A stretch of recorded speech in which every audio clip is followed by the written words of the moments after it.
making those huge life decisions like higher education.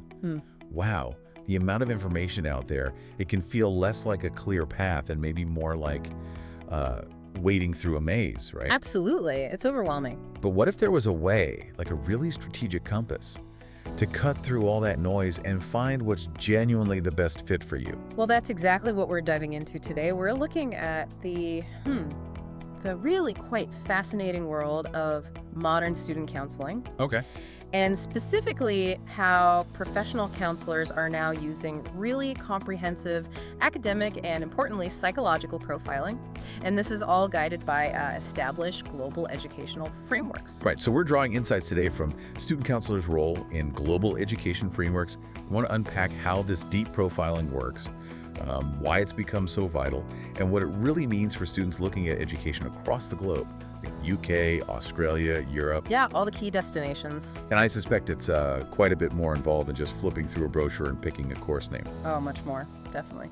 Okay, so let's unpack this a little. When most people think student counselor, they might just picture, someone helping fill out a university application form. That's the old picture, maybe. But this source, it suggests the roles evolved. It's more strategic, more accountable. What's really shifted? That's exactly it. Yeah. The modern student counselor, well, they're not just ticking boxes on an application. Effective counseling now is actively focused on the entire educational journey. The whole thing. Yes, and critically, it stretches beyond graduation into a student's future career path. It's really about delivering this comprehensive psychological and academic profiling. Okay, profiling. Yeah. And this process, it's quite sophisticated. It helps students genuinely discover their unique aptitudes, align their aspirations, play to their strengths, and match their capabilities with academic paths that are actually suitable. It's essentially planting the seed for a really thriving professional life later on. That sounds like it needs a very structured approach, almost like a science to it. How do counselors get trained to do this well?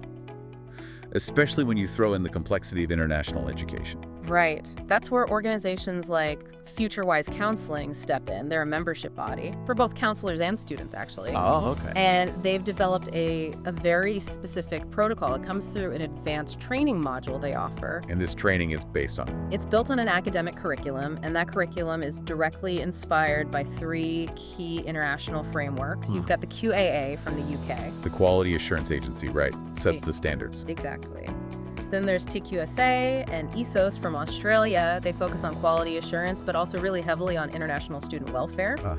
And then Europe's Bologna process, which is all about making degrees and credits comparable across different countries. Makes sense. So to really deliver quality ethical services, counselors really need to complete this curriculum and get the required designation. It's not optional. So these frameworks, they're not just guidelines. They're actually shaping the whole process. What are the sort of bedrock principles behind this profiling then? Well, what's fascinating here is that the profiling, it's not just a technical exercise. It has to be done under principles of transparency, building real trust, solid student support, and a genuine desire for the student's progression. Okay. That's all outlined very clearly in the framework's guidance documents. And it's also mandatory counselors must achieve internationally accredited agent or counseling program qualifications. These are provided by recognized international bodies, before they can even practice professionally. Wow. So yeah, it's a serious professional undertaking, not just a casual chat. Okay, let's get practical. Yeah. How does a FutureWise student counselor actually kick this off? Do they just start asking about dream universities? No, not quite like that. Typically, under normal circumstances, they begin by doing a really thorough review of the student's academic history. Right. The grades, the subject. Exactly. And then they conduct cognitive assessments. And this happens before they even get into motivational interviews. Ah, interesting. Assessments first. Yes. Basically, they're focusing on 2 core areas: academic profiling and psychological profiling. And they might use, any number of tools from a whole toolkit to assess both academic readiness and the student's personal goals and how likely they are to achieve them. It's about building that full picture, from the ground up. Okay, so this is where it gets really interesting, connecting the frameworks to the actual process. How do these global standards specifically shape the academic side of the profile? Let's start with the UK. What does the QAA mean in practice here? Okay, so for students heading to the UK, the initial approach is completely aligned with QAA standards. This makes sure there are clear, quality-assured pathways into UK higher education, whether that's undergrad or postgrad level. Right. Now, here's where it gets quite insightful. Let's say you have a student, maybe incredibly strong analytical skills, or really creative, right? But their standardized test scores are, relatively low. Yeah, that happens. Traditionally, they might get overlooked or pushed down a path that doesn't fit. But with this QAA-aligned approach, counselors might use something called the reveal the trunk method. Reveal the trunk. What's that? It's not about just accepting the low score. It's about digging deeper to find their core, maybe hidden strength, like the strong trunk and deep roots of a tree that aren't obvious from the leaves, you know? Oh. Strengths that those standard tests might completely miss. This lets counselors recommend genuinely tailored pathways, like maybe a foundation program or a bridging course. It ensures the student's real potential isn't just dismissed by one test score. That's fantastic. It's about potential, not just performance on one day. Exactly. It aligns the path with their actual developmental needs. And what about support beyond just getting them placed academically once they're actually in the UK? Well, that's also crucial. The academic profiling includes psychological assessments too, specifically to flag any support needs. Things like stress management techniques or specific study skills they might need help with. Right. And once those needs are identified, the counselors provides targeted information to connect the student with the right learner support systems already available within the UK institutions. It's about setting them up not just to get in, but to actually thrive once they're there. That really does sound comprehensive for the UK. I'm curious about Australia. It attracts so many international students. Do they have a similarly robust system? How do TQS and that ESOS Act influence profiling for students going down under? Australia's approach, definitely guided by TQ and ESOS, puts a very, very strong emphasis on responsibility and accountability towards international students, and that starts right from the moment they even decide they want to study in Australia. Okay, so from the very beginning. Yes, counselors work within a framework where the student's welfare is absolutely primary. Informed decision-making is heavily stressed. So the FutureWise profiling tools, they're designed to develop not just academic strengths, but also those crucial competencies like emotional resilience. Which you definitely need moving abroad. Oh, absolutely. Emotional adaptiveness, cultural readiness, these are all vital for succeeding in Australian learning environments. Makes sense. So students get these individualized reports, plus really detailed pre-departure information. And that's all consistent with the legal obligations under ESOS. It covers everything: course details, conditions, institutional requirements, even their rights as international students. So it's preparing them for the whole experience, not just the classroom. Precisely. And what's the sort of long-term payoff for doing this very specific Australian profiling? Well, the detailed profiling checks if the student genuinely meets the exact entry prerequisites for the specific TQS or registered institutions. That's critical for avoiding problems later, like enrollment difficulties or really frustrating issues with transferring credits. Yeah, it can be a nightmare. Exactly. So it helps the institutions focus on student safety and their long-term satisfaction. It enables, ethical and sustainable pathways for their transition and hopefully their future success in Australia. Okay, so UK, Australia. Now, for students thinking about Europe, that huge, diverse continent, how does the Bologna process fit into the academic profiling there? Right, Europe. So for European education, FutureWise makes sure the profiling aligns strictly with the Bologna process, but also with the specific educational system of the particular country the student is interested in. Because they do vary quite a bit. They do, but it all ties back to Bologna's core principles: transparency, making qualifications compatible, and enabling that seamless mobility between European institutions. Right, the mobility aspect is key for Bologna. It is. So the academic profiling very carefully looks at previous qualifications and the ECTS credits, that's the European credit transfer system. They evaluate them meticulously against both local standards and international ones. So their prior learning gets properly recognized. Exactly. It ensures they can move between countries or institutions with confidence, knowing their credits will count. So clearly, this is way beyond just looking at grades and subjects. There's this vital psychological piece you mentioned.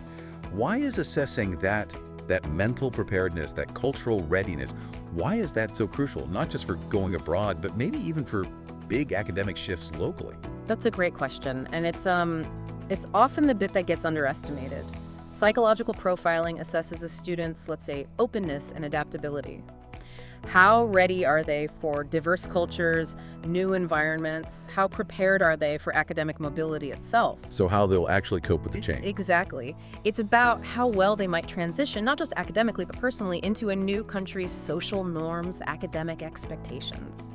Think about it. Moving country involves culture shock, right? Definitely. Navigating new social cues, different teaching styles.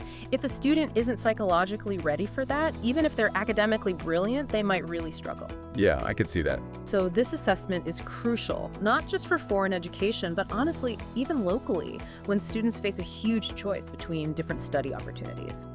There's a lot of focus now on career progress across multiple destinations, and this psychological readiness, it really predicts resilience. It sounds like these counselors really become guides through the whole journey, academic and personal. What kind of ongoing support do they offer after the initial profiling and placement is done? Oh, the support continues. It's quite broad, actually. They provide up-to-date info on new degree structures, like modular degrees or postgraduate options. They help students pick institutions that consistently meet those quality assurance standards we talked about, drawing on best practices from the QAA, TQSS, and Bologna. So keeping them informed. Yes, and crucially, helping them understand how their qualifications will be formally recognized overseas. That's huge. Absolutely. But beyond the informational stuff, they engage students with non-judgmental support.